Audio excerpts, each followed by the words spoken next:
the head man who calls the play. That's my man, Coach Henry Miller. Good morning, Coach.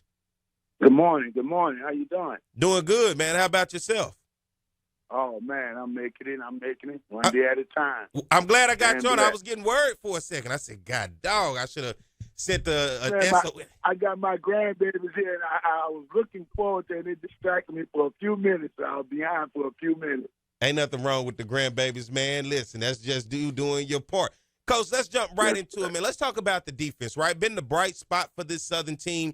I guess you can go back the past 3 years since you've touched down in Baton Rouge, and even when it seems like the offense has its struggles, Southern's defense has been right there holding it down. I got to ask, going back into last week quickly, the game plan that you had against Jackson State and Jacoby and Morgan, it was working up until the injury of Jacoby and Morgan as McDonald comes in and changes the pace. But what was the game plan coming into that game that saw success early on for you guys?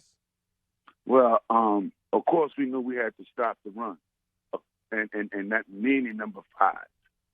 You know, we knew that he was the engine that got that car running. So we know that they was going to feed him the ball. So the plan was he gonna get his yards, but let him get 3 yards. Don't let him get 6 yards. You know, let him get 2 yards. Don't let him get 5 yards. That was our game plan. So if you get 30 carries and you get 115 yards, we'll live with that. Then McDonald comes in and changes the pace. You as a defensive coordinator had to be scratching your head as he goes down and scores on that first drive, gives them momentum, and then the first possession after halftime comes down and takes them down again. You looking at that, making adjustment, what was going through your head and what was the conversation amongst the staff as you guys then had to adjust on the fly? Yeah, first let me say this, that not too often you knock the first 2 quarterbacks out of the game and the third string quarterback come in and be a problem. I'm just going to say that, you know. But, of course, going into the game plan was number 5, to focus to stop the run.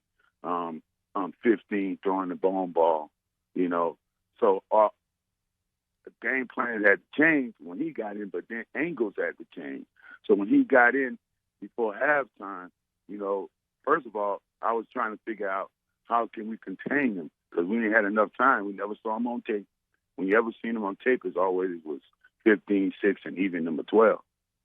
You know, so now based on what I saw on the field, I was trying to make the proper adjustment. But even in the second half, we took time to catch up with him because now the defensive lineman angles had to change. We were practicing taking one angle. Now we got to start practicing taking another angle. And that took time as the game went on. You know, as the game goes on, you start to look at it. I got to ask about a guy like Kelby Givens, co-defensive player of the year. Just what is it like to be able to have that type of kid, that type of baller right there on that defense when you look around and you're asking about leaders? He is that guy. Well, he's the guy that come and say, hey, Coach, this is what we can do. Okay, let us do this and do that. Now we can do this. See, these guys not only are they good football players, they understand the scheme and they're smart. You know, so now that's how we was able to contain him after we figured out what he was trying to do. Those guys came to me and said, hey, Coach, let's do this like we did the last time against such and such. And Darius Harris is another kid who has stepped up big for this team. You looking at this defense, man, you had to look back and say, you know, this is one of the top defenses in the SWAC. You're looking at Alabama State, Jackson State, Southern right there. Your philosophy coming into the season to get this defense as one of the top 3 within this conference?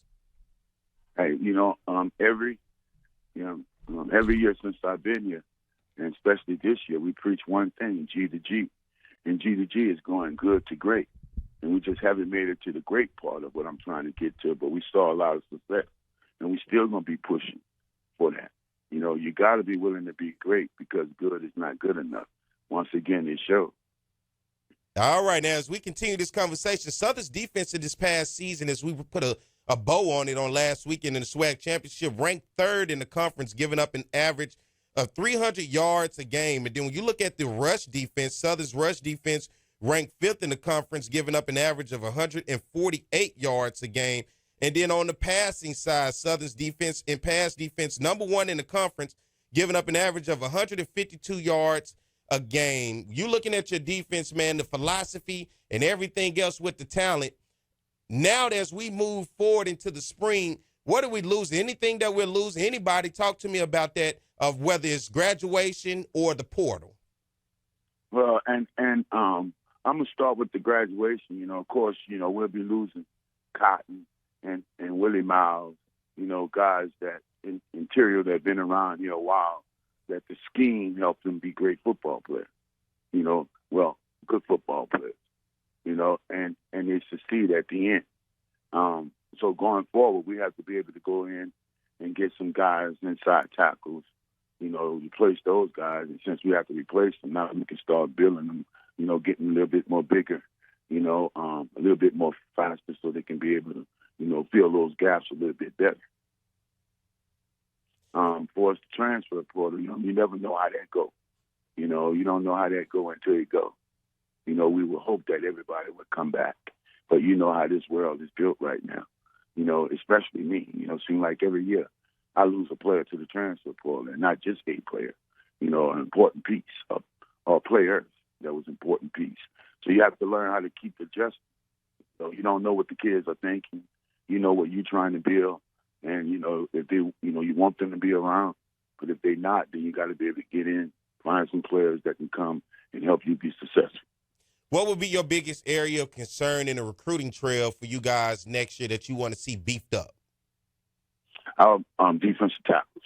Yeah. I would like to see that get beefed up. I would like to get another rush in, to complement Kelby. Harry did a great job for us in a short period of time, and I'm looking for a guy that can bring that type of, competitiveness, understanding the role that he played. And, they got a lot of guys out there. We just got to find them. And, I was talking about Louisiana high school football talent. I get this saying that people say all the time that you guys are not recruiting the Baton Rouge area, New Orleans area, and the Louisiana area. I'm talking to a coach, everybody, that can answer this. Are you guys, including yourself, recruiting the Baton Rouge, New Orleans, and the Louisiana? I'm from New Orleans. So you like, how dare you ask me that? Why wouldn't I want to go back to my own backyard? Yeah. That's nonsense. And I ask that because I hear that so much, and this is from the outside world, and this is why I like to have the opportunity to have the conversation with coaches. Okay, so let me address that right quick. It's not that we are not recruiting, just recruiting that change. And a lot of good high school kids have been left out there in sort of sense because of the transfer portal. It doesn't mean that we're not recruiting them. It's just the process of recruiting change. You get the recruiting transfer portal, then you go back to the kid. Now, the flip side of that, when we do go get a kid, sometimes suddenly we'll land a 3-star that we normally wouldn't get because of the change of recruiting. Mm-hmm. Those kids would normally go to a mid-level. They're not going no more because they dropped them, not suddenly. Suddenly just coming back on the back end and picking them back up because you're still available. And for you, you talk about developing those high school kids, and we've seen a lot where coaches these days are I guess, going more into the portal more so than getting those high school kids and developing. Do you enjoy the process of developing a young man? And for you, what are you looking more to, the portal or bringing in a high school kid? Me personally, I prefer a high school kid. I just like developing kids. And basically, when you get a young kid and you develop them, like I had done with Kristen Davis and Rodney Johnson and Horatio Johnson, and those guys, you can see the growth.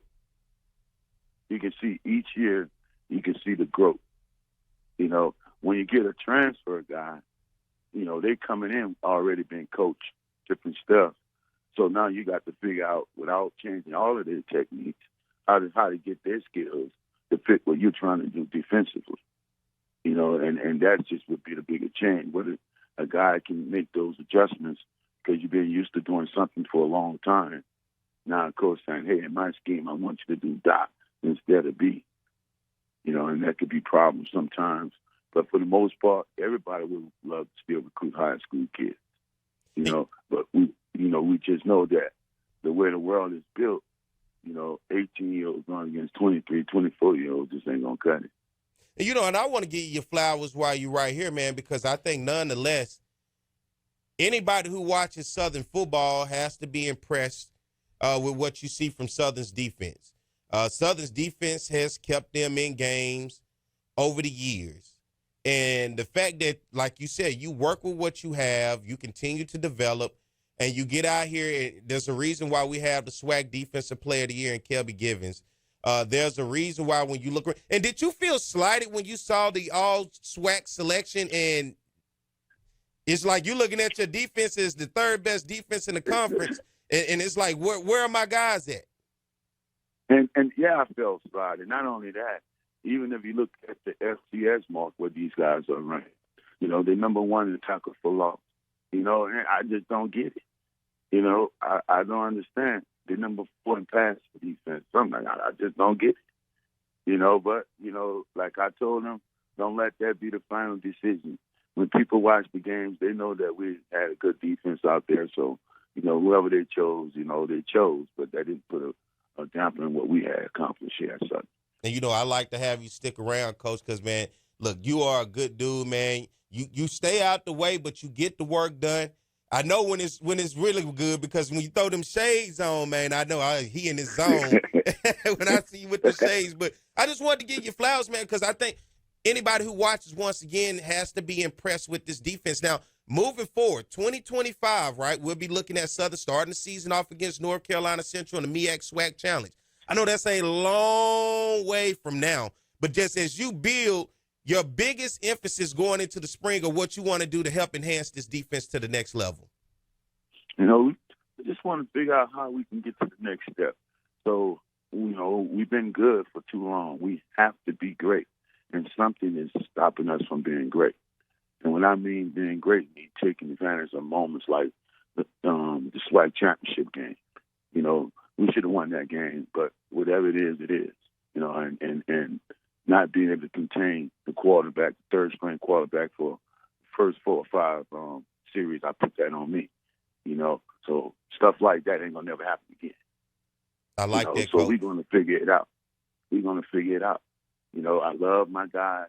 I love what I stand for: play smart, play fast, play physical. These guys have been consistent year after year. The numbers will change, but the success stayed. So just trying to figure out how can we take it to the next step. Getting the right guys here, filling in your depth with defensive tackles, rush in, secondary, making sure guys understand the scheme, 100%. But it's time for us to be great.